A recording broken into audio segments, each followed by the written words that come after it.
خصوصیت کے ساتھ ایک خاص عمل جو اس وقت بہت مجرب عمل ہے، جس کی طرف میں نے گزشتہ جمعہ بھی یا پیوستہ کسی موقع پر عرض بھی کیا تھا، وہ ہے لا حول ولا قوت الا باللہ کا ورد 500 مرتبہ۔ حضرت تھانوی رحمت اللہ علیہ کے زمانے میں ایک بل پاس کیا گیا تھا جو مسلمانوں کے بالکل خلاف تھا، اور اس موقع پر بہت سخت ہنگامے ہوئے، فسادات تک ہو گئے، اور بہت احتجاج بھی کیا گیا اور جلد سے جلوس کیے گئے۔ حضرت تھانوی رحمت اللہ علیہ نے اس موقع پر اپنے سالکین کو فرمایا تھا کہ اس سے کچھ ہونے والا نہیں ہے، اللہ کی طرف رجوع کرو اور روزانہ میں معمولات کے اعتبار سے 500 مرتبہ لا حول ولا قوت الا باللہ کا عمل اپناؤ۔ اور حضرت کے سالکین نے یہ بات فرمائی ہے کہ مکمل طور پر 5 دن بھی نہیں گزرے تھے، 5 دن بھی نہیں گزرے تھے، حکومت نے وہ بل واپس لیا اور اس قانون کو ختم کر دیا۔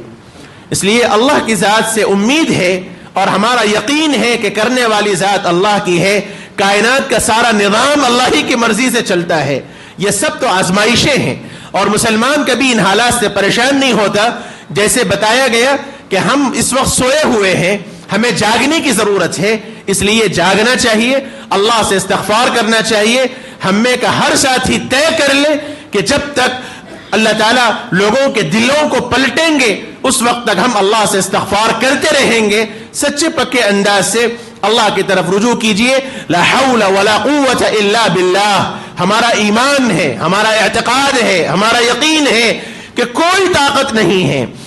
اعمال میں عمل کرنے کی طاقت دینے والی ذات بھی اللہ کی ہے، اور حالات کو بدلنے والی ذات بھی اللہ کی ہے۔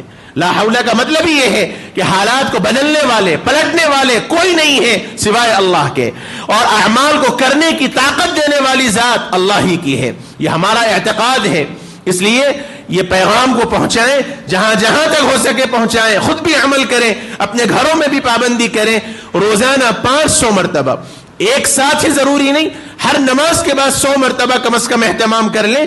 500 مرتبہ 5 نمازوں میں 500 مرتبہ لا حول ولا قوت الا باللہ کا ورد رکھا جائے۔ اللہ پاک انشاءاللہ حالات بدلیں گے، مسلمانوں کو اس سے پریشان ہونے کی ضرورت نہیں ہے۔